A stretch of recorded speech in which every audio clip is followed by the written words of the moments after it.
वंदे पुरुषोत्तम। आलोचना प्रसंग भाग 2 से 20 दिसंबर सन 1941 की श्री ठाकुर जी से वार्तालाप।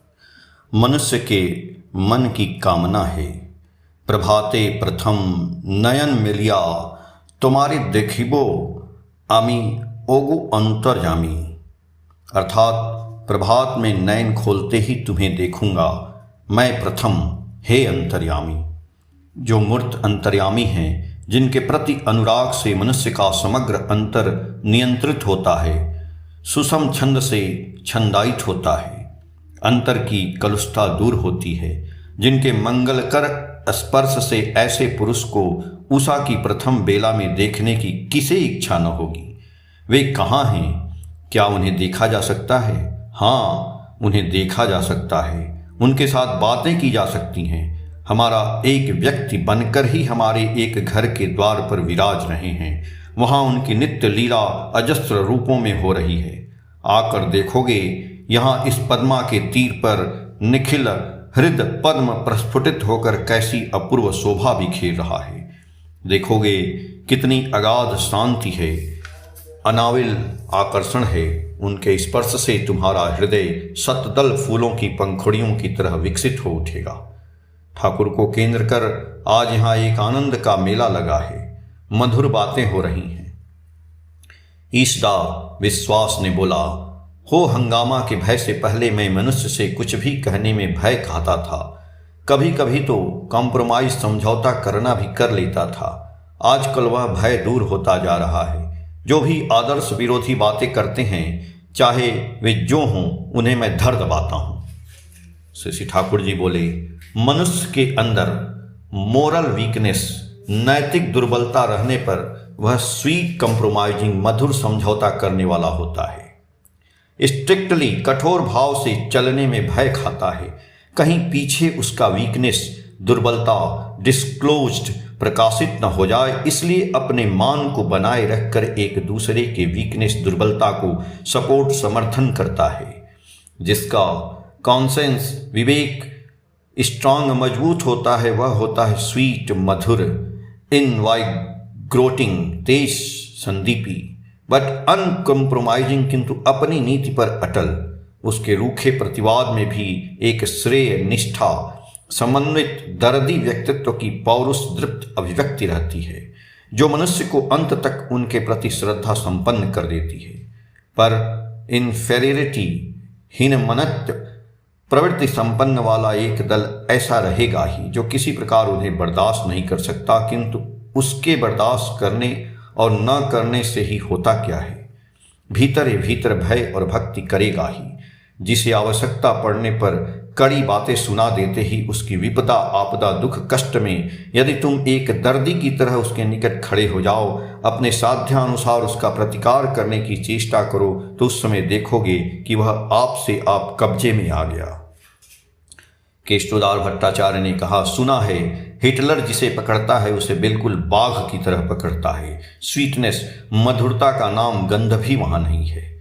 श्री ठाकुर जी बोले, मैन ऑफ कन्विक्टिंग, दृढ़ विश्वास करने वाला व्यक्ति बाघ की तरह ही होता है। वह स्वीट, मधुर न होने पर भी इनवाइग्रेटिंग, प्रेरण संदीपी होता ही है। मनुष्य उसे देखकर ही मुग्ध हो जाता है। केष्टोदा बोले, सुपरफिशियल डीलिंग्स, वैवाहिक व्यवहार दिखाकर भी तो अनेक व्यक्ति सम्मान के आसन पर अधिष्ठित होते हैं, फेमस, विख्यात हो जाते हैं। श्री ठाकुर जी थोड़ा असहिष्णु भाव से सिर हिलाते हुए बोले, ऐसा कभी नहीं हो सकता है। आप लोग ऐसा एक केस दृष्टांत खोज कर निकाल दें कि जिसे प्रिंसिपल आदर्श के प्रति फैनाटिक अटैचमेंट, अटूट अनुराग नाम की कोई चीज न हो और वास्तव में वह महान बना हो, बहुत लोगों के हृदय में गहरी श्रद्धा के आसन पर अधिष्ठित हुआ हो। श्री ठाकुर तंबाकू पी रहे हैं और बातें कर रहे हैं। बीच बीच में तंबाकू के कुछ धुएं को मुख से धीरे धीरे छोड़ते हैं। बालक की तरह धुएं को छोड़ते हुए उसे बार बार देखने लगते हैं। तंबाकू की गंध से सारा घर आमोदित है। उसके साथ मिश्रित है उनके श्रीअंग का सुवास। पूर्व दिशा वाली खिड़की से तरुण अरुण की उज्ज्वल आभा उनके शुभ्र सैया पर छिटक रही है। सोने का वर्ण तनु उनकी और भी अपूर्व शोभा धारण किए हैं। सुधा निस्पंदी मधुर स्वर से वे बातें कर रहे हैं। मधुमय गंध वर्ण गीत से एक अभिनव मायालोक की सृष्टि हुई है इस पृथ्वी पर। थोड़ी देर के बाद विशंभर भाई सील शिशि ठाकुर की दाढ़ी बनाने के लिए आए। विशंभर को देखते ही शिशि ठाकुर बोले, क्या रे, तुम इतना सवेरे चले आए, इतनी ठंडक में दाढ़ी कैसे बनाऊंगा? विशंभर दा बोले, गर्म जल से बनाने में आपको किसी तरह की असुविधा नहीं होगी। उसी बुधवार को मैंने दाढ़ी बनाई है, आज शनिवार है। 3-4 दिनों में आज दाढ़ी कितनी बढ़ गई है। गर्म जल से बनाने पर ठंडक भी नहीं लगेगी और आसानी से दाढ़ी भी बनेगी। शिशि ठाकुर जी बोले, अच्छी बात है, तब आओ। क्या कहते हैं केष्टोदा, यह काम खत्म कर लें? केष्टोदा बोले, हाँ यही अच्छा है, आप बनाएं, हम लोग बैठते हैं। शिशि ठाकुर के अलग अस्तूरे, साबुन, ब्रश, स्ट्रप और तौलिया इत्यादि निकाल कर विशंभर तैयारी करने लगा। शिशि ठाकुर के गले में उन्होंने तौलिया बांध दी। उसके बाद वह गर्म पानी के लिए इधर उधर दौड़ने लगे, क्योंकि उन्होंने पानी को गर्म करने के लिए किसी से कहा नहीं था।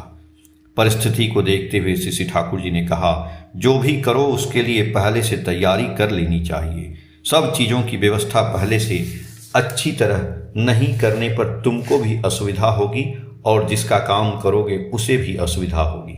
जाओ जल्दी से गर्म जल की व्यवस्था करो।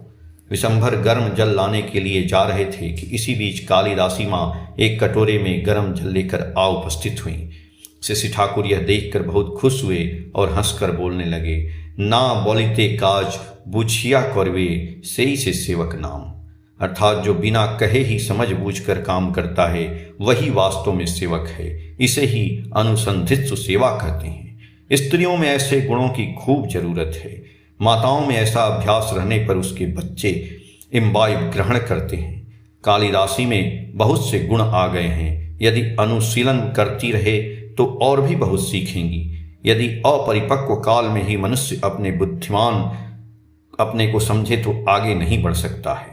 आलोचना प्रसंग भाग 2 के पेज संख्या 81, 82, 83 और 84 से।